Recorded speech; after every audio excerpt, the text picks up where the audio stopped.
when I am starting from the biosynthesis of the next amino acids, क्योंकि cysteine की biosynthesis I think so मैंने complete करवा दी थी, आप लोगों ने नहीं सुनी तो रिकॉर्डिंग से you can take. So the next three non-essential and six essential amino acids, they will use oxaloacetate and pyruvate as the precursors. सो ऑक्सैलोएसिटेट और पायरोवेट को स्टार्टिंग मटेरियल के तौर पे यूज करते हुए बाकी अमाइनो एसिड्स किस तरह से प्रोड्यूस होंगे, सो इनकी प्रोडक्शन का जो पाथवे है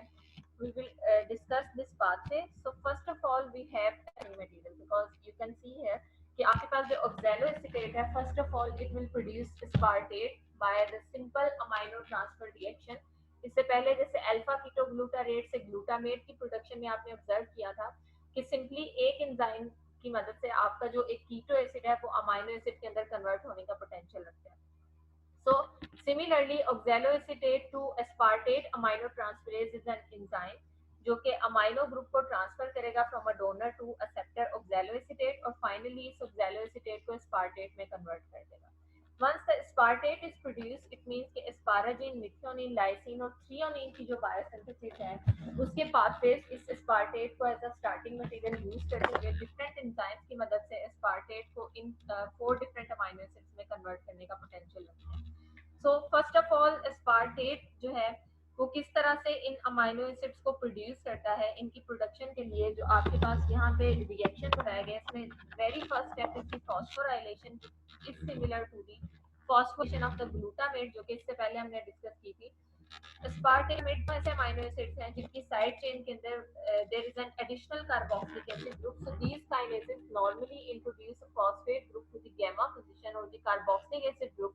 which is the part of side chain. पे भी आपके पास जो फॉस्फोराइलेशन है उस फॉस्फोराइलेशन की साइड ये कार्बोक्सिलिक एसिड ग्रुप है which is present on the side chain and then the reduction reaction, यानी फॉस्फोराइलेशन के बाद सिमिलरली जैसे ग्लूटामेट के केस में इससे पहले आपने डिस्कस किया, वहां पे जो है वो फॉस्फोराइलेशन के इमीडिएट जो रिएक्शन था वो डिहाइड्रोजनेशन रिएक्शन था जिसमें वो फॉस्फेट ग्रुप रिलीज हो रहा था और जो कार्बोक्सिलिक एसिड ग्रुप है वो अल्टीमेटली एल्डिहाइड ग्रुप के अंदर कन्वर्ट हो रहा था। तो सिमिलरली यहाँ पे भी आपके पास जो है वो फॉस्फेट ग्रुप का रिलीज होगा और NADPH अपने रिड्यूसिंग इक्विवेलेंट्स को डोनेट करने के बाद finally this carboxylic acid group को एल्डिहाइड ग्रुप के अंदर कन्वर्ट करेंगे and we will get aspartate beta semialdehyde, because यहाँ पे आपके पास एक कार्बन एटम कम है तो आप इसे गैमा की बजाय बीटा कार्बन एटम कहेंगे, because this is the third carbon atom जिसके ऊपर ये एल्डिहाइड ग्रुप प्रेजेंट है, the beta carbon atom. So aspartate finally aspartate beta semi aldehyde के अंदर कन्वर्ट होता है, किन एंजाइम्स की मदद से कन्वर्ट होता है, you can see the name of enzymes from here. लेकिन रिएक्शन जो है वो सिंपली हमें पता है कि आपके पास first reaction is catalysed by a kinase, second reaction by a dehydrogenase enzyme. So third reaction में we have a dehydratase enzyme जो कि यहाँ पे इस एस्पार्टेट बीटा सेमी एल्डिहाइड की जो है वो दोबारा से इसको कन्वर्ट करने का पोटेंशियल रखता है इनटू होमोसीरीन। तो यहाँ पे आपके पास जो डिहाइड्रोजनेशन थर्ड स्टेप के अंदर होगी, इस डिहाइड्रोजनेशन के अंदर आपके पास जो हाइड्रोजन ग्रुप का यहाँ पे रिलीज होगा, बिकॉज डिहाइड्रोजनेस है तो वो हाइड्रोजन एटम को मॉलिक्यूलर हाइड्रोजन एटम को यहाँ से रिलीज कराएगा, लेकिन दिस टाइम जो हाइड्रोजन एटम का रिलीज है वो इस पोजीशन से होगा कि आपके पास this carbon atom and this carbon atom they will release the corresponding group hydrogen atoms और अल्टीमेटली इस एस्पार्टेट बीटा सेमी एल्डिहाइड को होमोसीरीन के अंदर कन्वर्ट करते हैं। दिस होमोसीरीन बिकॉज इसका स्ट्रक्चर सीरीन की तरह का है लेकिन सीरीन से डिफरेंट भी है, बिकॉज सीरीन के केस में हमने ये चीज ऑब्जर्व की थी कि आपकी साइड चेन में सिंपली एक यहाँ पे मिथाइलिन ग्रुप है और मिथाइलिन ग्रुप के फौरन बाद एक हाइड्रोक्साइल ग्रुप है। दिस कार्बन एटम जो यहाँ पे प्रेजेंट है this is additional carbon atom. तो अगर इसने यहाँ से आपके पास जो सीरीन की अगर बायोसिंथेसिस का पाथवे आप इसके साथ इसे कंपेयर करें तो this structure is not similar to identical to serine, लेकिन ये सीरीन से मिलता जुलता है बिकॉज इसकी जो साइड चेन है उसकी कंपोजिशन कुछ हद तक सीरीन की साइड चेन की कंपोजिशन जैसी है, तो दैट्स व्हाई इसे होमोसीरीन कहा जाता है। So next there is a donor of succinate group which is succinyl coenzyme A, जो कि अपना यहाँ पे 4 कार्बन फ्रेगमेंट सुक्सिनेट जो है वो स्ट्रक्चर के अंदर इनकॉर्पोरेट करेगी और कोएंजाइम ए को रिलीज करवा देगी। सो ये हाइड्रोक्साइल ग्रुप यहाँ पे होमोसीरीन की जो साइड चेन में हाइड्रोक्साइल ग्रुप है this is the point of attachment जहाँ पे ये सुक्सिनेट अटैच होगा and finally another amino acid cysteine ये इस सुक्सिनेट को रिप्लेस करेगी। अब यहाँ पे सिस्टीन जो है वो सुक्सिनेट को रिप्लेस करने के बाद एक ऐसा स्ट्रक्चर प्रोड्यूस करेगी जो कि स्ट्रक्चर इससे पहले भी हमने डिस्कस किया, सिस्टाथायोन, जो कि आर्जिनिन की बायोसिंथेसिस में आपने डिस्कस किया था कि यहाँ पे आपके पास सल्फर एंड कार्बन एटम, इनके दरमियान जो है वो बॉन्ड फॉर्मेशन होती है। सो अल्टीमेटली यहाँ पे जो सुक्सिनाइल होमोसिस्टीन था वो अपना सुक्सिनेट ग्रुप रिलीज कर देगी जब सिस्टीन यहाँ पे आके बॉन्ड फॉर्मेशन करेगी। नाउ ये जो आपके पास ग्रुप है जो कि ओरिजिनेट हो रहा है फ्रॉम द सिस्टीन, जिसे सिस्टीन ने डोनेट किया, बिकॉज इनके कलर से यू कैन ट्रेस कि ये कार्बन फ्रेगमेंट है, इसे डोनेट करने वाला अमाइनो एसिड सिस्टीन है। नाउ इस सिस्टीन में से हमें सिर्फ और सिर्फ जो है वो थायोल ग्रुप रिक्वायर्ड है, because this thiol group will act as the precursor of the sulphur, जो कि मिथियोनिन के अंदर भी प्रेजेंट है। दो ऐसे अमाइनो एसिड्स हैं जिनमें सल्फर है। सो अगर आपको यहाँ पे सल्फर रिक्वायर्ड है for the biosynthesis of methionine, so उस सल्फर को डोनेट करने के लिए अमाइनो एसिड सिस्टीन यूज होगा। और सिस्टीन का जो बाकी स्ट्रक्चर है उसमें जो बाकी प्रेजेंट अमाइनो ग्रुप है, उसमें जो बाकी 3 कार्बन एटम्स हैं वो यहाँ से रिलीज हो जाएंगे, बिकॉज हमें सिर्फ उसका थायोल ग्रुप रिक्वायर्ड है जो कि सल्फर के तौर पे यूज होगा इन दी मिथियोनिन। सो नेक्स्ट जो आपके पास एंजाइम है वो एक तरफ तो अमाइनो ग्रुप को रिलीज करा रहा है और दूसरी तरफ these 3 carbon atoms which are basically come from the cysteine, इन 3 कार्बन एटम्स को पायरोवेट की फॉर्म में, which is also 3 carbon compound, pyruvate की फॉर्म में रिलीज करा देगा फ्रॉम द सिस्टाथायोन और फाइनली इस स्ट्रक्चर को कन्वर्ट कर देगा इनटू द होमोसिस्टीन। सो ये जो होमोसिस्टीन का स्ट्रक्चर है, अब इस होमोसिस्टीन के स्ट्रक्चर में से आपके पास जो है वो एक मिथाइल ग्रुप एडिशनल जो है वो इसके अंदर इनकॉर्पोरेट होगा, और यहाँ पे जो आपके पास मिथाइल ग्रुप का डोनर होगा this will be N5 methyl tetrahydrofolate, which means कि ये आपके पास ऐसा टेट्राहाइड्रोफोलेट है जिसकी 5th पोजीशन के ऊपर जो है वो एक मिथाइल ग्रुप प्रेजेंट है, and this methyl group will be transferred from N5 methyl tetrahydrofolate which is a donor to acceptor molecule. So finally homocysteine में ये जो थायोल ग्रुप है, इस थायोल ग्रुप के साथ एक मिथाइल ग्रुप आके अटैच हो जाएगा और इस मिथाइल ग्रुप को डोनेट करने वाला जो यहाँ पे एंजाइम है, ये एंजाइम N5 मिथाइल टेट्राहाइड्रोफोलेट को एज अ डोनर यूज करेगा। सो फाइनली आपके पास जो मिथियोनिन है उसकी बायोसिंथेसिस इस तरह से होगी, लेकिन यू कैन सी कि आपके पास जो टेट्राहाइड्रोफोलेट है ये उन रिएक्शंस के अंदर यूज होता है एज अ कोएंजाइम जहाँ पे एक कार्बन एटम को या तो रिलीज कराना होता है या फिर एक कार्बन एटम को डोनेट करना होता है, यानी वन कार्बन एटम का जो ट्रांसफर रिएक्शन है वो चाहे मिथाइल ग्रुप की फॉर्म है, वो हाइड्रोक्सी मिथाइल फॉर्म है या कोई भी और कार्बन एटम की जो है वो फॉर्म है, रिड्यूस फॉर्म है, उसको ये जो है वो ट्रांसफर करवा सकते हैं। सो फाइनली आपके पास जो एस्पार्टेट है उसने मिथियोनिन की बायोसिंथेसिस की तरफ किस तरह से वो मूव करेगा वो हमने इन रिएक्शंस के थ्रू जो है वो उसे देख लिया यहाँ पे। नाउ आप जो दिस एस्पार्टेट बीटा सेमीएल्डिहाइड, एक तरफ तो हमने यहाँ पे डिफरेंट एंजाइम्स की मदद से ये चीज ऑब्जर्व किया है कि ये मिथियोनिन की बायोसिंथेसिस की तरफ जा सकता है। Similarly, this aspartate beta semialdehyde can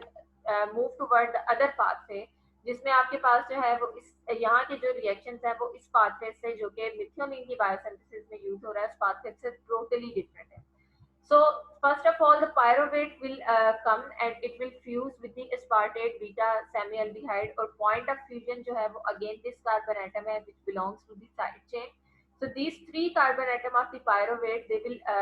bind with this carbon atom. और फाइनली आपके पास जो है वो again there is an elimination of water molecule, और वाटर मॉलिक्यूल की एलिमिनेशन की वजह से आपके पास जो यहाँ पे स्ट्रेट चेन स्ट्रक्चर है वो साइक्लिक स्ट्रक्चर में कन्वर्ट होना शुरू हो जाएगा। फर्स्ट ऑफ ऑल आप यहाँ पे ये चीज ऑब्जर्व करें कि आपके पास जो एलिमिनेशन है, जो वाटर यहाँ पे वाटर मॉलिक्यूल रिलीज होगा वो एलिमिनेशन रिएक्शन कहाँ से हो रहा है। So these are the 2 carbon atoms, this carbon atom and this carbon atom, यहाँ से आपके पास हाइड्रोक्साइल ग्रुप जो है वो रिलीज होगा एंड यहाँ से हाइड्रोजन एटम, और अल्टीमेटली यहाँ पे डबल बॉन्ड फॉर्मेशन होगी। और ये जो आपके पास साइड है दिस कार्बन एटम जो कि कार्बोनाइल कार्बन है, जो कि एल्डिहाइड की वैलेंसी में यहाँ पे प्रेजेंट है, this carbon atom will make the bond with the amino group just like the amino group and the carbon atom bond in the case of proline. So proline की biosynthesis में भी हमने ये चीज ऑब्जर्व की थी कि समटाइम जो आपके पास जो अल्फा अमाइनो ग्रुप है ये साइड चेन में किसी ग्रुप के साथ जो है वो बॉन्ड फॉर्मेशन कर लेता है, लेकिन इस केस में जो बॉन्ड फॉर्मेशन है वो अमाइनो ग्रुप वो साइड चेन के साथ नहीं कर रहा बल्कि वो पायरोवेट के एक कार्बन एटम के साथ कर रहा है, जो कि यहाँ पे इंट्रोड्यूस हुई है in the previous step. So finally यहाँ पे जो आपके पास लीनियर स्ट्रक्चर था, ये अल्टीमेटली ब्रांच स्ट्रक्चर के अंदर या साइक्लिक स्ट्रक्चर के अंदर कन्वर्ट होना शुरू हो गया, and then there is the reduction of double bond. जो दो डबल बॉन्ड्स यहाँ पे प्रेजेंट है at this position and this position, इसमें से एक बॉन्ड जो है वो by using the reducing power of NADPH वो अपने इस डबल बॉन्ड को रिड्यूस करेगा, because now we are moving toward the compound जो कि अल्टीमेटली अमाइनो एसिड की जो लाइसिन अमाइनो एसिड है उसकी साइड चेन की जो है वो प्रोडक्शन की तरफ जा रहा है। तो आपके पास यहाँ पे फर्स्ट ऑफ ऑल रिडक्शन होगी कि जो दो डबल बॉन्ड्स हैं उसमें से एक डबल बॉन्ड रिड्यूस होगा, and then there is a fusion of succinate. So just like this pathway, आपके पास जो मिथ्योनिन की बायोसिंथेसिस थी वहां पे भी आपने ये चीज ऑब्जर्व की थी कि सुक्सिनाइल कोएंजाइम में अपना कोएंजाइम ए ग्रुप रिलीज करने के बाद सुक्सिनेट को जो है वो इनकारपोरेट करा देता था यहाँ पे होमोसीरीन के स्ट्रक्चर के अंदर, और यहाँ पे जो पॉइंट ऑफ अटैचमेंट थी वो हाइड्रोक्साइल ग्रुप थी इस होमोसीरीन का। लेकिन इस स्ट्रक्चर के अंदर आपके पास जो सुक्सिनेट की पॉइंट ऑफ अटैचमेंट है ये हाइड्रोक्साइल ग्रुप नहीं है बल्कि ये अमाइनो ग्रुप है। तो यहाँ पे ये जो अमाइनो नाइट्रोजन एटम है this will pick this succinate group, और फाइनली इस सुक्सिनेट ग्रुप से जो है वो हमारे पास फर्दर जो है वो आपके पास लाइसिन की जो साइड चेन है वो प्रिपेयर होना शुरू हो जाएगी। So this succinate is an, you can say एक इंटरमीडिएट है जो कि अमाइनो ग्रुप या फिर हाइड्रोक्साइल ग्रुप के साथ आके अटैच होता है, और जैसे ही आपके पास जो है वो दूसरा ग्रुप जो है वो अपना कार्बन स्केलेटन या अमाइनो ग्रुप डोनेट करता है तो ये सुक्सिनेट वहां से रिलीज हो जाता है। सो just like the carboxylation reaction जो कि आपने ग्लूकोनियोजेनेसिस में डिस्कस किया है, जो कि आपने फैटी एसिड्स की बायोसिंथेसिस में डिस्कस किए थे, कि आपके पास जो है वो carbon dioxide first of all attach होती है उसके बाद वो रिलीज हो जाती है, और ये जो आपके पास रिवर्सिबल कार्बोक्सिलेशन और डीकार्बोक्सिलेशन रिएक्शन है ये स्पेसिफिक टाइप ऑफ रिएक्शंस को फैसिलिटेट करते हैं। तो यहाँ पे आपने एक और इस किस्म का रिएक्शन ऑब्जर्व किया है which is the attachment and displacement of succinate during the biosynthesis of amino acid. So succinate की अटैचमेंट के फौरन बाद the glutamate will donate its amino group, और अमाइनो ग्रुप के इनकारपोरेशन के फौरन बाद आपके पास जो सुक्सिनेट है वो रिलीज हो जाएगा। इट मींस कि ये जो अमाइनो ग्रुप की इनकारपोरेशन है इसको फेवरेबल करने के लिए यहाँ पे जो ये नाइट्रोजन एटम है इस नाइट्रोजन एटम को सुक्सिनेट की अटैचमेंट के बाद कुछ हद तक जो है वो ब्लॉक किया गया था। So finally these are the steps जिनके थ्रू अल्टीमेटली आपके पास जो लाइसिन है उसकी प्रोडक्शन होगी, और ये लाइसिन जो है ये एक ऐसा अमाइनो एसिड है जिसकी साइड चेन में we have an additional amino group. तो इस अमाइनो ग्रुप की यहाँ पे इनकारपोरेशन को फैसिलिटेट करने के लिए सुक्सिनेट यूज हुआ था। सिमिलरली मिथियोनिन जिसकी साइड चेन में आपके पास एक सल्फर एटम है, इस सल्फर एटम को इनकारपोरेट करने के लिए सुक्सिनेट यहाँ पे यूज हुआ था जो कि फर्स्ट ऑफ ऑल अटैच होता है जैसे cysteine which is the donor of sulphur atom. तो ये अटैच होगा तो फौरी तौर पे जो सुक्सिनेट है वो यहाँ से रिलीज हो जाएगा। तो दोनों पाथवेज के अंदर जो स्टार्टिंग मटेरियल है this starting material is same which is aspartate beta semialdehyde, लेकिन जो एंजाइम्स हैं उनके डिफरेंट होने की वजह से एक तरफ लाइसिन की बायोसिंथेसिस होगी और दूसरी तरफ मिथियोनिन की बायोसिंथेसिस होगी।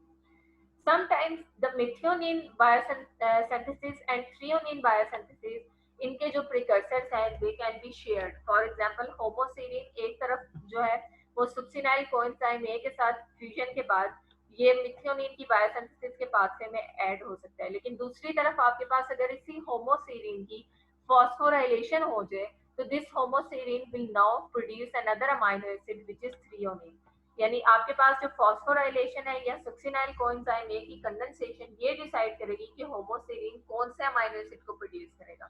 सो अगर काइनेज जो है वो यहाँ पे फॉस्फेट ग्रुप को इंट्रोड्यूस करा दे at this hydroxyl position at this position, तो आपके पास ये जो होमोसीरीन है ये फॉस्फो होमोसीरीन के अंदर कन्वर्ट हो जाएगा, एंड देन दिस फॉस्फो होमोसीरीन ये अपना ये वाला ग्रुप जो है वो इसको रिलीज करने के बाद और ये जो हाइड्रोक्साइल ग्रुप है इसकी पोजीशन को चेंज करने के बाद फाइनली थ्रियोनिन के अंदर कन्वर्ट हो जाएगा। तो होमोसीरीन ये मिथियोनिन की बायोसिंथेसिस में भी यूज होता है और सिमिलरली ये थ्रियोनिन की बायोसिंथेसिस में भी यूज होगा, लेकिन ऑब्वियसली इनके जो एंजाइम्स हैं वो डिफरेंट है जिसकी वजह से इनके जो इंटरमीडिएट्स हैं they will be different. So lysine की बायोसिंथेसिस, मिथियोनिन की बायोसिंथेसिस और थ्रियोनिन की बायोसिंथेसिस के जो पाथवेज हैं इनको डिस्कस करने के बाद नेक्स्ट वी विल सी कि बाकी जो अमाइनो एसिड्स हैं उनकी प्रोडक्शन किस स्टेप के ऊपर जो है वो इन थ्री पाथवेज के साथ मर्ज करती है। सो अब यहाँ पे जो रिएक्शन है इसको स्टार्ट करने से पहले आप लोगों को ये चीज पता होनी चाहिए कि आपके पास जो ऑक्सैलोएसीटेट से एस्पार्टेट है, इसके अलावा पायरोवेट भी स्टार्टिंग मटेरियल के तौर पे यूज होता है। So now the remaining amino acids, उनकी प्रोडक्शन के लिए जो स्टार्टिंग मटेरियल है दिस विल बी पायरोवेट। और पायरोवेट फर्स्ट ऑफ ऑल जो है वो अपनी एंजाइम बाउंड फॉर्म में आएगा, यानी टीपीपी बाउंड फॉर्म में ये अपने 2 कार्बन फ्रेगमेंट्स को जो है वो डोनेट करेगा। सो पायरोवेट जो है वो फाइनली, एक तो आपके पास ये रूट हो गया कि पायरोवेट जो है वो एज इट इज इस साइकिल के अंदर एंटर हो सकती है, और दूसरी तरफ आपके पास जो थ्रियोनिन है, this threonine in the form of alpha keto butyrate, it can also initiate this pathway. तो आपके पास जो बाकी अमाइनो एसिड्स हैं उनकी प्रोडक्शन के पाथवेज जो है उनको इनिशिएट करने के लिए या तो अल्फा कीटो ब्यूटारेट हो सकता है जो कि थ्रियोनिन से आता है after the removal of this amino group. यहाँ से अगर अमाइनो ग्रुप रिलीज हो जाएगा तो यहाँ पे कीटो ग्रुप इंट्रोड्यूस होगा। इट मींस कि अब आपके पास ये जो कीटो ग्रुप है it contain 4 carbon atoms, 1 2 3 4। So you will say कि ये जो कीटो ग्रुप है this is alpha keto butyrate, because यहाँ पे ब्यूटारेट के अंदर अल्फा पोजीशन के ऊपर एक कीटो ग्रुप प्रेजेंट है। सो अल्फा कीटो ब्यूटारेट और pyruvate they will act as the starting material for the biosynthesis of other amino acids. और इनमें first of all you can see कि आपके पास जो है ये एसिटाइल ग्रुप, जो कि यहाँ पे एक एडिशनल पायरोवेट जो है, एक तो पायरोवेट यहाँ पे स्टार्टिंग मटेरियल के तौर पे यूज हो रहा है, और दूसरी तरफ यहाँ पे पायरोवेट ये एसीटेट ग्रुप के डोनर के तौर पे यूज होगा। So alpha ketobutyrate and the pyruvate, they will receive this 2 carbon fragment from this pyruvate which is the donor of the acetate group. तो यहाँ पे इस एसिटेट ग्रुप को अपने स्ट्रक्चर के अंदर इनकारपोरेट कराने के बाद पॉइंट ऑफ इनकारपोरेशन को जरूर माइंड में रखिएगा कि वो यहाँ पे किस पोजीशन के ऊपर जो है वो अटैचमेंट हो रही है। And normally this point of attachment is this carbon atom, carbonyl carbon atom. तो दोनों पोजीशंस के अंदर आपके पास this is the side, this is the carbon atom जहाँ पे ये एसिटेट ग्रुप आके अटैच हो जाएगा, और अल्फा एसीटो हाइड्रोक्सी ब्यूटारेट या अल्फा एसीटो लैक्टेट के अंदर जो है ये कन्वर्ट हो जाएगा। तो एसिटेट ग्रुप की अटैचमेंट के बाद जो नेक्स्ट स्टेप है आपके पास, जो 19 स्टेप है, इस स्टेप के अंदर आप ये चीज ऑब्जर्व करेंगे कि जो यहाँ पे ग्रुप्स हैं ये अपनी पोजीशन को चेंज कर रहे हैं, यानी आइसोमराइजेशन हो रही है। लाइक यू कैन सी कि ये जो कार्बोनाइल ग्रुप यहाँ पे इस पोजीशन के ऊपर प्रेजेंट है ये स्विच कर जाएगा इस पोजीशन के ऊपर, और जो हाइड्रोक्साइल ग्रुप है ये यहाँ से इस पोजीशन के ऊपर मूव कर देगा। सो दोनों स्ट्रक्चर्स के अंदर आपके पास जो दोनों ऐसे ग्रुप्स हैं जिन्होंने प्रीवियस स्टेप के अंदर एसिटेट ग्रुप को जो है वो रिसीव किया था, ये अपने अपने जो कार्बोनाइल ग्रुप है इसकी पोजीशन को चेंज करें, यानी इस कीटो ग्रुप को अल्फा पोजीशन के ऊपर लेके आ रहे हैं, इस पोजीशन के ऊपर जहाँ पे आके बाद में जो है वो अमाइनो ग्रुप इंट्रोड्यूस हो जाएगा। So this is the isomerisation reaction, जिसमें आपके पास सिंपली जो अल्फा कीटो ग्रुप है और जो हाइड्रोक्साइल ग्रुप है वो अपनी पोजीशन को चेंज करेंगे, and then there will be the reduction. Reduction reaction के अंदर जो रिड्यूसिंग इक्विवेलेंट्स एंजाइम्स यूज कर रहे हैं, this reducing equivalents are NADPH molecule जो कि हाइड्रोजन एटम को डोनेट करेंगे, और यहाँ पे जो हाइड्रोजन एटम है उसकी इनकार्पोरेशन इस पोजीशन के ऊपर होगी जहाँ पे अल्फा कीटो ग्रुप प्रेजेंट है। सो हाइड्रोजन एटम्स एक जो है वो यहाँ पे ऑक्सीजन के साथ अटैच हो जाएगा और इसको हाइड्रोक्साइल ग्रुप के अंदर कन्वर्ट कर देगा, and the second hydrogen atom will attach to this position. So ये आपके पास जो कार्बन एटम प्रीवियसली जो कार्बोनाइल कार्बन था, इस कार्बन एटम की रिडक्शन के बाद यहाँ पे जो है वो हाइड्रोजन एटम्स इंट्रोड्यूस हो जाएंगे। सो फर्स्ट ऑफ ऑल यहाँ पे एसिटेट ग्रुप अटैच हुआ है, एसिटेट ग्रुप के अटैचमेंट के बाद आइसोमराइजेशन, आइसोमराइजेशन के बाद रिडक्शन, और रिडक्शन के बाद डिहाइड्रेशन। सो डिहाइड्रेशन के बाद आपके पास फाइनली क्या होगा कि ये जो दोनों ग्रुप्स हैं ये अपने अपने जो रिस्पेक्टिव पोजीशन है वहां से हाइड्रोक्साइल ग्रुप और हाइड्रोजन एटम को रिलीज करेंगे। तो एट द एंड ये जो अल्फा कीटो ग्रुप है ये दोबारा से रीजनरेट हो जाएगा। सो इसका जो सोल पर्पस यहाँ पे था वो इस हाइड्रोक्साइल ग्रुप से जान छुड़ाना था जो कि इस पोजीशन के ऊपर प्रेजेंट है। तो इस हाइड्रोक्साइल ग्रुप को रिलीज करने के लिए फर्स्ट ऑफ ऑल जो अल्फा कीटो ग्रुप प्रेजेंट था यहाँ पे, इस कीटो ग्रुप ने अपनी पोजीशन को चेंज किया, यहाँ पे पोजीशन को चेंज करने के बाद इसकी रिडक्शन हुई, और रिडक्शन के बाद इसकी डिहाइड्रेशन के बाद यू कैन सी कि जो कीटो ग्रुप है वो अपनी ओरिजिनल फॉर्म के अंदर दोबारा वापस आ गए, बिकॉज यहाँ पे इनकी जो है वो स्विचिंग होगी विद द अमाइनो ग्रुप, और जो पीछे आपके पास हाइड्रोक्साइल ग्रुप था वो रिलीज हो चुका है। सो हाइड्रोक्साइल ग्रुप जो है वो अल्टीमेटली यहाँ पे रिलीज हुआ है इन 2 और 3 रिएक्शंस के बाद, बाकी स्ट्रक्चर के अंदर किसी किस्म का कोई चेंज नहीं है। So now the amino group donor glutamate will come, और ये अमाइनो ग्रुप को डोनेट करने के बाद कीटो ग्रुप को यहाँ से पिक कर लेगा, अमाइनो ग्रुप को डोनेट कर देगा और आपके पास जो है वो आइसोल्यूसिन और वेलिन की प्रोडक्शन होगी। सो दोनों जो पाथवेज हैं उन पाथवेज के अंदर जो रिएक्शन है, रिएक्शन की केमिस्ट्री वो बिल्कुल आइडेंटिकल है, लेकिन इनके स्टार्टिंग मटेरियल्स डिफरेंट होने की वजह से आपके पास एक पाथवे की जो एंड प्रोडक्ट है वो वेलिन प्रोड्यूस हो रही है और दूसरे पाथवे के अंदर जो एंड प्रोडक्ट है it is isoleucine. Sometimes this alpha keto isovalerate can also produce the other amino acid which is leucine. और इस अमाइनो एसिड की प्रोडक्शन के लिए ये एसिटाइल कोएंजाइम ए को एज अ कोफैक्टर यूज करती है और उसमें से जो एसिटेट ग्रुप है इसको यहाँ पे इनकारपोरेट कराएगी। सो अगेन यहाँ पे एसिटेट ग्रुप की इनकारपोरेशन के बाद उसी तरह से यू कैन सी कि आपके पास आइसोमराइजेशन रिएक्शन होगा जिसमें ये हाइड्रोक्साइल ग्रुप अपनी पोजीशन को स्विच करेगा। उसके बाद आपके पास यहाँ पे रिडक्शन रिएक्शन होगा and this time reduction is coupled with the decarboxylation. So this is the point जहाँ से कार्बन डाइऑक्साइड रिलीज होगी और पीछे ये आपके पास जो कार्बन एटम है यहाँ से हाइड्रोजन एटम्स रिलीज होंगे, one from this and one from this hydroxyl group. So after the decarboxylation and dehydrogenation, this carbon atom will come in the oxidation state of the carbonyl group. So आपके पास finally इस alpha position के ऊपर एक जो है वो कीटो group introduce हो गया है, एक ऐसा कार्बन एटम इंट्रोड्यूस हो गया है जिसकी जो वैलेंसी है वो कार्बोनाइल ग्रुप जैसी है। सो अगेन यहाँ पे ग्लूटामेट जो है वो अमाइनो ग्रुप को डोनेट करने के बाद जो है वो इसे ल्यूसीन के अंदर कन्वर्ट कर देगा। तो इन सारे के सारे जो पाथवेज हैं खासतौर पे ल्यूसीन, आइसोल्यूसीन और वेलिन की बायोसिंथेसिस, इनके अंदर जो यूज होने वाले एंजाइम्स हैं, एंजाइम्स की जो केमिस्ट्री है वो एक दूसरे से बहुत ज्यादा मिलती है। तो अगर आप किसी एक एंजाइम का जो रिएक्शन है उसे अच्छी तरह से अंडरस्टैंड कर लेते हैं, एक पाथवे के एंजाइम को जो है वो आप अच्छी तरह से अंडरस्टैंड करते हैं, इट मींस के दूसरे पाथवे के अंदर भी वो एंजाइम उसी किस्म का रिएक्शन जो है वो कैटालाइज करा रहा है, लेकिन उसकी जो है वो सबस्ट्रेट वो डिफरेंट हो सकती है from the substrate of this pathway. तो इनको एक दूसरे के साथ कंपेयर करके उसके बाद आप इन अमाइनो एसिड्स को जो है वो इनकी बायोसिंथेसिस के जो पाथवेज हैं इनको देख सकते हैं। Now the three amino acids are aromatic amino acids। ये ऐसे अमाइनो एसिड्स हैं जिनकी साइड चेन में हमारे पास एक एरोमेटिक रिंग है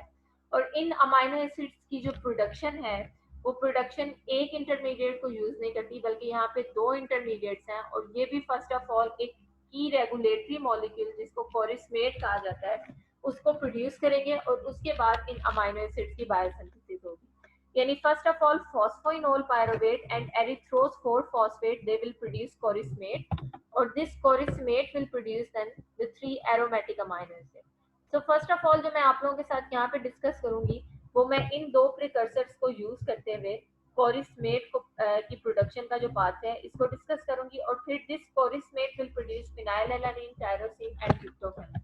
इसे की इंटरमीडिएट इसलिए कहा जाता है बिकॉज अगर किसी वजह से कोरिस्मेट की बायोसिंथेसिस रुक जाती है तो आपके जो तीनों एरोमेटिक अमाइनो एसिड्स हैं उनकी प्रोडक्शन भी इफेक्ट होगी। तो एरोमेटिक अमाइनो एसिड्स की प्रोडक्शन के लिए you need chorismate as an intermediate molecule और इस कोरिस्मेट की प्रोडक्शन के लिए phosphoenolpyruvate and erythrose 4-phosphate they will act as the starting material. तो किस तरह से ये दो प्रिकर्सर जो हैं वो कोरिस्मेट को प्रोड्यूस करते हैं, दिस इज द पाथवे जो कि कोरिस्मेट की बायोसिंथेसिस को हाईलाइट कर रहे हैं। The two intermediates phosphoenolpyruvate which is the glycolytic intermediate जिसमें पायरुवेट अपनी इनोल फॉर्म के अंदर प्रेजेंट है जिसमें carbon carbon double bond you can observe here. So दूसरा जो इंटरमीडिएट है it is a 4 carbon containing phosphorylated monosaccharide जिसमें आपके पास जो एरिथ्रोस है which is a 4 carbon monosaccharide और द टेट्रासेक्राइड। सो इस केस में आपके पास जो है फोर्थ पोजीशन के ऊपर एक फॉस्फेट ग्रुप भी अटैच है। So this erythrose 4-phosphate and phosphoenol pyruvate they will undergo the condensation reaction और यहाँ पे जो कंडेंसेशन है वो कंडेंसेशन इस कार्बन एटम और इस कार्बन एटम के दरमियान होगी, यानी this third carbon atom of the phosphoenol pyruvate and the first carbon atom or the carbonyl carbon of the erythrose 4-phosphate they will make the carbon carbon bond। लेकिन इस carbon carbon bond को favourable करने के लिए first of all ये जो phosphate group यहाँ पे फॉस्फोइनोल पायरुवेट में प्रेजेंट है इस फॉस्फेट ग्रुप की हाइड्रोलिसिस कराना जरूरी है बिकॉज जब तक ये बॉन्ड ब्रेक नहीं होगा तब तक इस बॉन्ड की भी हाइड्रोलिसिस नहीं होगी। सो द एंजाइम जो कि यहाँ पे कंडेंसेशन रिएक्शन करा रहा है ये वाटर मॉलिक्यूल को यूज करते हुए इनऑर्गेनिक फॉस्फेट को रिलीज करेगा और इनऑर्गेनिक फॉस्फेट को रिलीज करने के बाद in carbon atoms, carbon number 3 of the phosphoenol pyruvate and carbon number 1 of erythrose for 4 phosphate, इनके दरमियान कंडेंसेशन करवा के 2 कीटो 3 डी ऑक्सी अरेबिनो हेप्टुलोज 7 फॉस्फेट को प्रोड्यूस करेगा। सो यू कैन सी कि इस केस में आपके पास जो सेकंड पोजीशन है यहाँ पे एक कीटो ग्रुप है और थर्ड पोजीशन के ऊपर किसी किस्म का भी ऑक्सीजन प्रेजेंट नहीं है, बिकॉज नॉर्मली जो आपके पास बाकी कार्बन एटम्स हैं इनमें एक एक oxygen atom in the form of hydroxyl group present है, लेकिन इस स्ट्रक्चर के अंदर जो थर्ड पोजीशन है, जो थर्ड कार्बन है, उसमें किसी किस्म के भी हाइड्रो ऑक्सीजन जो है वो अवेलेबल नहीं है। दैट्स व्हाई हम इसे 2 कीटो 3 हाइड्रोक्सी 3 डीऑक्सी इंटरमीडिएट भी कहते हैं। So this intermediate will then undergo the cleavage of this bond। आपके पास जो phosphate group यहाँ पे present है, इस phosphate group की hydrolysis होगी और इस hydrolysis के बाद आपके पास ये जो carbon atom है, this seventh carbon atom, ये bond formation करेगा with the second carbon atom आपका this heptulose, यानी आपके पास जो carbon number 2 है, ऐसी कार्बन एटम जहाँ पे कीटो ग्रुप प्रेजेंट है एंड द कार्बन नंबर 7, इन दोनों कार्बन एटम्स के दरमियान जो है वो बॉन्ड फॉर्मेशन फेवरेबल होगी after the release of this phosphate group from this structure. So इस स्ट्रक्चर के यहाँ से फॉस्फेट ग्रुप के रिलीज होने के बाद और यहाँ पे साइक्लाइजेशन के बाद आपके पास जो है वो एक लीनियर स्ट्रक्चर साइक्लिक स्ट्रक्चर के अंदर कन्वर्ट हो गया and this cyclic structure is 3 डिहाइड्रोक्विनेट, जिसके अंदर आप यहाँ पे जो है वो इस एरोमेटिक रिंग को ऑब्जर्व कर सकते हैं। सो यू कैन सी कि इस एरोमेटिक रिंग के जो 4 कार्बन एटम्स हैं उन 4 कार्बन एटम्स को डोनेट किया है एरिथ्रोस 4 फॉस्फेट में एंड रिमेनिंग 2 कार्बन एटम्स जो है उन्हें डोनेट करने वाला जो मॉलिक्यूल है दिस इज फॉस्फोइनोल पायरुवेट। इनके स्ट्रक्चर से आप ये चीज ऑब्जर्व कर सकते हैं कि कौन कौन सा कार्बन एटम जो है वो किस किस डोनर मॉलिक्यूल से जो है वो यहाँ पे आ रहा है। सो यहाँ पे आपके पास जो है वो फर्दर एक डिहाइड्रेशन रिएक्शन होगा जो कि इस पोजीशन से इस कार्बन एटम से हाइड्रोक्साइल ग्रुप को और इस कार्बन एटम से हाइड्रोजन ग्रुप को डोनेट करने के बाद रिलीज करने के बाद इन दो कार्बन एटम्स के दरमियान डबल बॉन्ड को इंट्रोड्यूस करा देगा। सो नाउ दिस इज 3 डिहाइड्रोशिकीमेट जो कि एक ऐसा स्ट्रक्चर है जहाँ पे एरोमेटिक रिंग के अंदर जो फर्स्ट डबल बॉन्ड है वो नॉर्मली कोरिस्मेट के अंदर 2 डबल बॉन्ड्स प्रेजेंट होते हैं, लेकिन जो फर्स्ट डबल बॉन्ड है उस डबल बॉन्ड की इनकॉर्पोरेशन के बाद आपके पास जो इंटरमीडिएट प्रोड्यूस होता है उसे हम शिकीमेट कहते हैं। So this shikimate will then undergo the phosphorylation और फॉस्फोराइलेशन की जो साइट है this is the third carbon atom, this carbon atom जहाँ पे नॉर्मली हाइड्रोक्साइल ग्रुप प्रेजेंट था, यू कैन सी है दिस, ये जो आपके पास नॉर्मली यहाँ पे ऑक्सीजन प्रेजेंट था जिसकी जो कि डबल बॉन्ड के थ्रू इस कार्बन एटम के साथ लिंक था, this oxygen will undergo the phosphorylation via the kinase enzyme जो कि अपना यहाँ पे जो है वो फॉस्फोइनोल पायरोवेट को एज अ डोनर यूज करेगा और फॉस्फोइनोल पायरोवेट में से जो है वो सॉरी काइनेज एंजाइम जो कि एटीपी को यहाँ पे एज अ डोनर यूज करेगा और इस डोनर में से जो एक फॉस्फोराइल ग्रुप है उस फॉस्फोराइल ग्रुप को जो है वो इस स्ट्रक्चर के अंदर इनकॉर्पोरेट कराने के बाद शिकीमेट को शिकीमेट 3 फॉस्फेट के अंदर कन्वर्ट कर देता है, यानी दिस इज द फॉर्म जिसमें थर्ड पोजीशन के ऊपर जो है वो फॉस्फेट ग्रुप अटैच है। Now phosphoenolpyruvate will donate the 3 carbon atoms of the pyruvate, यानी नॉर्मली आपके पास जो फॉस्फोइनोल पायरोवेट है उसमें 3 कार्बन एटम्स के साथ एक फॉस्फेट ग्रुप प्रेजेंट होता है। सो द सिक्स्थ एंजाइम जो कि यहाँ पे प्रेजेंट है जो कि इन फॉस्फोइनोल पायरोवेट और शिकीमेट 3 फॉस्फेट के दरमियान कंडेंसेशन रिएक्शन को फैसिलिटेट करेगा। फर्स्ट ऑफ ऑल ये फॉस्फोइनोल पायरोवेट में से पायरो आपके पास जो इनऑर्गेनिक फॉस्फेट है उस फॉस्फेट ग्रुप को रिलीज करेगा और जो बाकी 3 कार्बन एटम्स हैं उन 3 कार्बन एटम्स को यहाँ पे इंट्रोड्यूस करा देगा, यानी इन दोनों ग्रुप्स के दरमियान कंडेंसेशन तो होगी लेकिन कंडेंसेशन से पहले फॉस्फोइनोल पायरोवेट अपना एक्टिवेटेड फॉस्फेट ग्रुप रिलीज करेगा।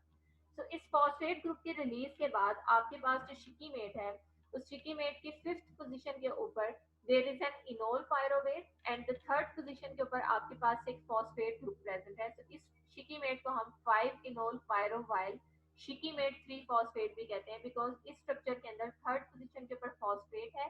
एंड द 5th पोजीशन के ऊपर there is an enol pyruvate, यानी पायरोवेट की वो फॉर्म जिसमें पायरोवेट अपनी इनोल फॉर्म के अंदर प्रेजेंट है जिसमें कार्बन और कार्बन के दरमियान there is a double bond. So ultimately यहाँ पे दिस 3rd पोजीशन के ऊपर जो फॉस्फेट है इस फॉस्फेट ग्रुप की रिमूवल के बाद आपके पास जो सेकंड डबल बॉन्ड है इस रिंग के अंदर कोरिस्मेट के अंदर वो भी इंट्रोड्यूस होगा और फाइनली आपके पास जो शिकीमेट है वो कोरिस्मेट को प्रोड्यूस कर देगा. सो the phosphoenol pyruvate and the erythrospore phosphate, which are the starting material for the biosynthesis of the aromatic amino acid, they will not produce the aromatic amino acids directly, बल्कि first of all ये corismate को produce करेंगे, and then this corismate will act as the starting material for the three aromatic amino acids. तो कोरिस्मेट से बाकी amino acids की जो three aromatic amino acids हैं इनकी प्रोडक्शन टू डिफरेंट पाथवेज के थ्रू होती है. फर्स्ट ऑफ ऑल जो आपके पास यहाँ पे पाथवे है जो कि ट्रिप्टोफैन की बायोसिंथेसिस के लिए यूज होता है. इस पाथवे के अंदर जो पहला रिएक्शन है, इस रिएक्शन के अंदर दो स्टेप्स को आप ऑब्जर्व करेंगे. First of all glutamine is a source of an amino group जो कि अपना अमाइनो ग्रुप डोनेट करेगी. अमाइनो ग्रुप यहाँ पे इस पोजीशन के ऊपर आपके जो नॉर्मली 6 कार्बन एटम है इस 6 कार्बन पोजीशन के ऊपर आके अटैच हो जाएगा दिस अमाइनो ग्रुप, और जो बाकी आपके पास कार्बन स्केलेटन है इस ग्लूटामीन का वो in the form of glutamate release हो जाएगा. तो ग्लूटामीन ने सिर्फ अमाइनो ग्रुप को डोनेट किया, अमाइनो ग्रुप यहाँ पे 6 पोजीशन के ऊपर अटैच हुआ और रिमेनिंग जो स्ट्रक्चर है वो यहाँ से रिलीज हो जाएगा. इसके अलावा आप एक और चीज ऑब्जर्व करें कि 3 कार्बन एटम्स आपका कोरिस्मेट जो कि पायरोवेट से डिराइव हुए हैं, फॉस्फोइनोल पायरोवेट ने यहाँ पे जब डोनेट किए थे इन 3 कार्बन एटम्स को, वो 3 कार्बन एटम्स यहाँ पे इनकी फॉर्म ऑफ पायरोवेट रिलीज हो रहे हैं. यानी जो आपके पास फर्स्ट पाथवे है ट्रिप्टोफैन बायोसिंथेसिस का पाथवे, उसमें अमाइनो ग्रुप के साथ जो है वो ट्रांसफर रिएक्शन के साथ साथ यहाँ पे पायरोवेट ग्रुप का रिलीज भी हो रहा है. सो दीज 3 कार्बन एटम्स जो कि प्रीवियस आपने ऑब्जर्व किए हैं कि फॉस्फोइनोल पायरोवेट ने डोनेट किए थे, these 3 carbon atoms will be released in the form of pyruvate और अमाइनो ग्रुप जो है वो स्ट्रक्चर के अंदर इनकॉर्पोरेट होगा एट द 6th पोजीशन और इसे कन्वर्ट कर देगा इनटू दी एंथ्रेनिलेट. तो इस ग्रुप के रिलीज के बाद आपके पास जो है वो कोरिस्मेट में यहाँ पे जो है वो कम्प्लीटली एक एरोमेटिक रिंग, यहाँ पे जो थर्ड बॉन्ड है, थर्ड डबल बॉन्ड, वो भी इंट्रोड्यूस हो जाएगा. सो इस स्ट्रक्चर की एंथ्रेनिलेट की जो है वो फर्दर कंडेंसेशन होगी with the phosphoribosyl pyrophosphate. First of all आपको पता होना चाहिए कि फॉस्फोराइबोसाइल पायरोफॉस्फेट का स्ट्रक्चर कैसा है. फिर उसके बाद मैं यहाँ पे इस कंडेंसेशन को हाईलाइट करती हूँ. Normally this is the structure of 5 phosphoribosyl 1 pyrophosphate. यानी ये एक ऐसा स्ट्रक्चर है जिसमें you have a ribose sugar. Ribose sugar की फर्स्ट पोजीशन के ऊपर देयर इज अ पायरोफॉस्फेट, यानी 2 फॉस्फेट ग्रुप्स अटैच हैं, और फिफ्थ पोजीशन के ऊपर एक फॉस्फेट ग्रुप प्रेजेंट है. So this is 5 phospho 1 pyrophospho राइबोसाइल, यानी राइबोस की फर्स्ट और फिफ्थ पोजीशन के ऊपर फॉस्फेट ग्रुप्स हैं. एक जगह पे पायरोफॉस्फेट है और एक जगह पे सिंपली फॉस्फेट ग्रुप प्रेजेंट है. सो दिस इज द स्ट्रक्चर जहां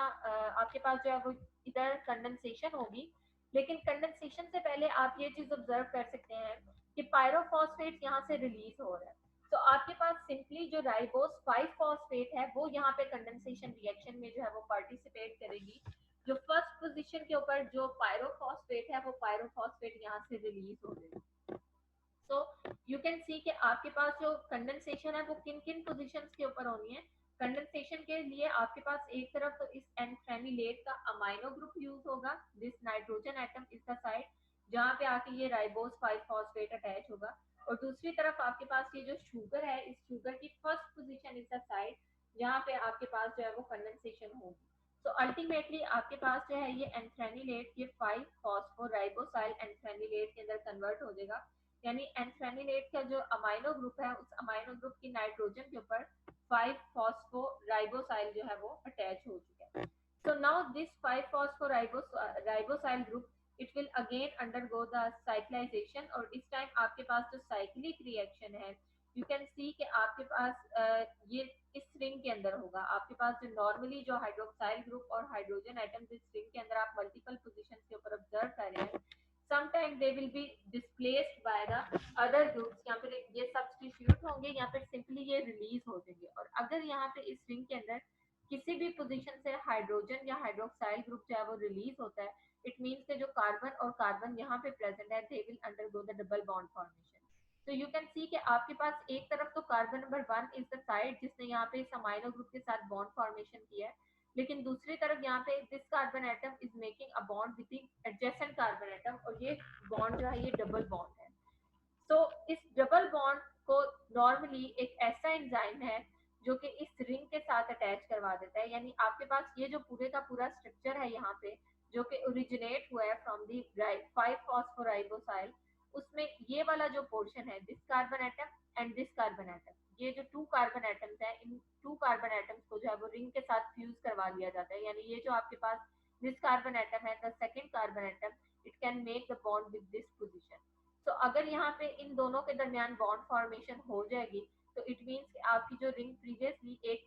यहाँ पे 6 कार्बन रिंग थी, this ring will make a bond with this carbon atom, और अल्टीमेटली आपके पास 2 फ्यूज रिंग का जो एक सिस्टम है वो डेवलप हो जाएगा। तो ये हाइड्रोक्साइल ग्रुप यहाँ पे जो है वो बॉन्ड फॉर्मेशन में पार्टिसिपेट नहीं करेगा। यहाँ पे आपके पास जो रिएक्शन है वो इस कार्बन एटम और इस कार्बन एटम के दरमियान होगा। सो this is the carbon carbon bond formation reaction, जिसमें आपके पास जो एक 6 कार्बन एरोमेटिक रिंग है वो अल्टीमेटली एक और रिंग की फॉर्मेशन की तरफ जा रही है, और फाइनली आपके पास ये जो रिंग है इसे हम इंडोल रिंग कहते हैं। So this is the indole ring, जो कि अल्टीमेटली ट्रिप्टोफैन अमाइनो एसिड की जो है वो साइड चेन के अंदर इंट्रोड्यूस होगी। सो this is the indole 3 glycerol phosphate, जिसमें इस इंडोल के साथ साथ यहाँ पे जो है वो ग्लिसरॉल का मॉलिक्यूल भी प्रेजेंट है। This is the carbon number 1, carbon 2 and carbon 3 of the glycerol, और थर्ड पोजीशन के ऊपर there is a phosphate group. So next step के अंदर क्या होगा,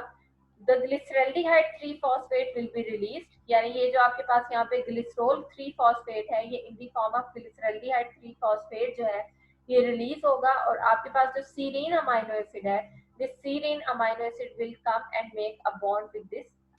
रिंग, इंडोल रिंग। सो आपके पास अल्टीमेटली ये जो कार्बन स्केलेटन है ट्रिप्टोफैन का, इस कार्बन स्केलेटन में जो अल्फा कार्बन एटम है, इसी तरह से alpha amino group, alpha carboxylic acid group and this methylene group of the side chain,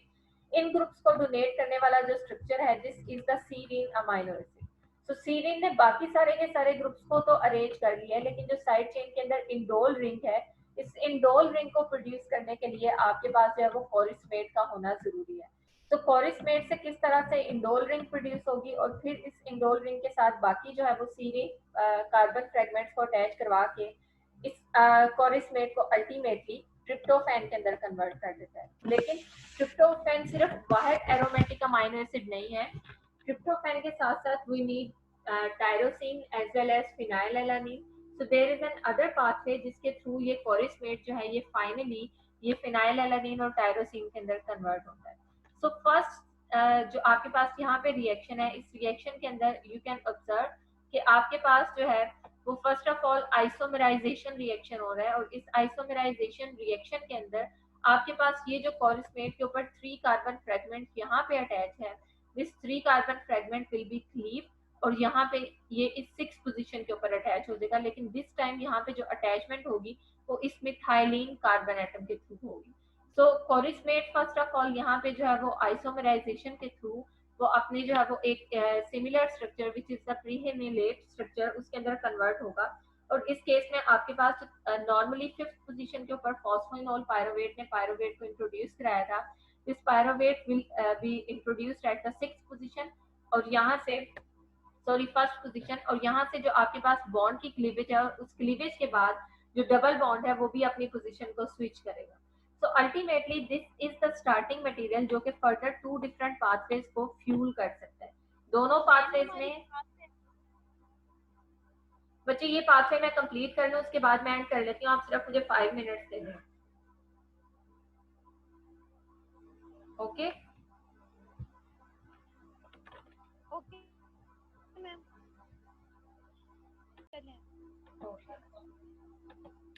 सो इस पाथवे के अंदर आपके पास जो है now this structure will fuel the 2 different pathways, जिसमें एक तरफ आपके पास जो है आप डीकार्बोक्सिलेशन रिएक्शन को ऑब्जर्व करें, और दूसरी तरफ आप dehydrogenation is linked with the decarboxylation. So first of all आपके पास जो है वो साइट आपको पता होनी चाहिए कि किस पोजीशन से कार्बन डाइऑक्साइड का मॉलिक्यूल रिलीज होगा। सो फर्स्ट पोजीशन के ऊपर नॉर्मली जो 2 डिफरेंट ग्रुप्स अटैच हैं, इसमें से दिस कार्बोक्सिलिक एसिड ग्रुप जो है वो इन the form of carbon dioxide यहाँ से रिलीज होगा। सो अल्टीमेटली ये वाला जो स्ट्रक्चर है it will be converted to the phenyl pyruvate. दूसरी तरफ भी आपके पास जो है वो कार्बन डाइऑक्साइड रिलीज हो रही है, लेकिन दिस टाइम कार्बन डाइऑक्साइड जो है वो अकेले रिलीज नहीं हो रही, बल्कि ये carbon dioxide along with the dehydrogenation reaction, जिसको हम जो है वो ऑक्सीडेटिव डीकार्बोक्सिलेशन भी कहते हैं, यानी इस पोजीशन आपके पास फर्स्ट पोजीशन से तो कार्बन डाइऑक्साइड जो है वो रिलीज हो रही है, लेकिन उसके साथ साथ आपके पास जो फोर्थ पोजीशन है, उस फोर्थ पोजीशन के ऊपर जो कार्बन एटम है वो कार्बन एटम हाइड्रोजन एटम्स को भी रिलीज करेगा। तो एक तरफ आपके पास डिहाइड्रोजनेशन हो रही है फ्रॉम द फोर्थ पोजीशन, और दूसरी तरफ फर्स्ट पोजीशन से कार्बन डाइऑक्साइड रिलीज हो रही है। जबकि सेकंड स्ट्रक्चर को अगर आप ऑब्जर्व करें तो इस केस में यू कैन सी कि आपके पास जो फर्स्ट पोजीशन है, इस फर्स्ट पोजीशन से कार्बन डाइऑक्साइड का जो रिलीज है, it is coupled with the release of a hydroxyl group from the fourth position.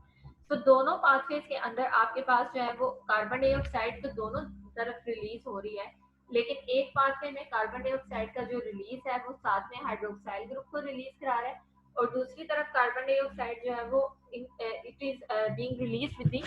Dehydrogenation, यानी आपके पास ऑक्सीडेटिव डीकार्बोक्सिलेशन रिएक्शन है, जिसमें एक ऐसा एंजाइम है जो कि कार्बन डाइऑक्साइड के साथ साथ हाइड्रोजन एटम्स को भी रिलीज करा रहा है। तो आपके पास एक तरफ जो प्रोडक्ट प्रोड्यूस हो रही है, this is hydroxy phenyl pyruvate, जिसमें फिनाइल पायरोवेट अपनी हाइड्रोक्सीलेटेड फॉर्म में है, और दूसरी तरफ you have a phenyl pyruvate, जिसमें जो पायरोवेट है उसके साथ ये फिनाइल ग्रुप अटैच है। So now these are the two groups जिसमें ग्लूटामेट आके अमाइनो ग्रुप जो है वो इनके साथ एक्सचेंज करेगा और कीटो ग्रुप को यहाँ से पिक करेगा। तो ये जो अल्फा पोजीशन है जहाँ पे इस टाइम आप अमाइनो ग्रुप की बजाय कीटो ग्रुप को ऑब्जर्व कर रहे हैं, दिस अल्फा पोजीशन, इसको अगर मैं हाईलाइट करूँ तो ये अल्फा पोजीशन जो है ये एक्सचेंज करेगी अपना keto group with the amino group of glutamate. So यहाँ पे आपके पास जो है वो ग्लूटामेट से आने वाला अमाइनो ग्रुप अटैच हो जाएगा, और जो कीटो ग्रुप यहाँ पे अटैच है वो फाइनली जो है वो अल्फा कीटो ग्लूटारेट का पार्ट बन जाएगा। सो इस तरह से आपके पास जो कोरिस्मेट है वो फिनाइल एलानिन और टायरोसिन की जो बायोसिंथेसिस है उनके पाथवेज को भी फ्यूल करने का पोटेंशियल रखता है। इसके अलावा हिस्टिडीन की बायोसिंथेसिस है, इसको इंशाल्लाह नेक्स्ट क्लास में डिस्कस करते हैं। ये एक ही ऐसा अमाइनो एसिड है जो कि मैं यहाँ पे इसलिए इसको डिस्कस करूंगी बिकॉज आपके पास जो है ये एक तरह से ऐसा अमाइनो एसिड है जिसकी बायोसिंथेसिस के जो पाथवेज हैं वो ह्यूमन बॉडी के अंदर एग्जिस्ट नहीं करते। तो ये नॉर्मली या तो प्लांट्स के अंदर इसकी बायोसिंथेसिस हो रही है या फिर बैक्टीरियल सिस्टम के अंदर इसकी बायोसिंथेसिस होगी, और इसके लिए जो प्रिकर्सर है इट इज राइबोज 5 फॉस्फेट। ये राइबोज 5 फॉस्फेट कहाँ से आता है, इसके लिए there is another pathway, pentose phosphate pathway, जिससे हमने न्यूक्लियोटाइड बायोसिंथेसिस का जो पाथवे है उसको स्टार्ट करने से पहले डिस्कस करना है। सो इंशाल्लाह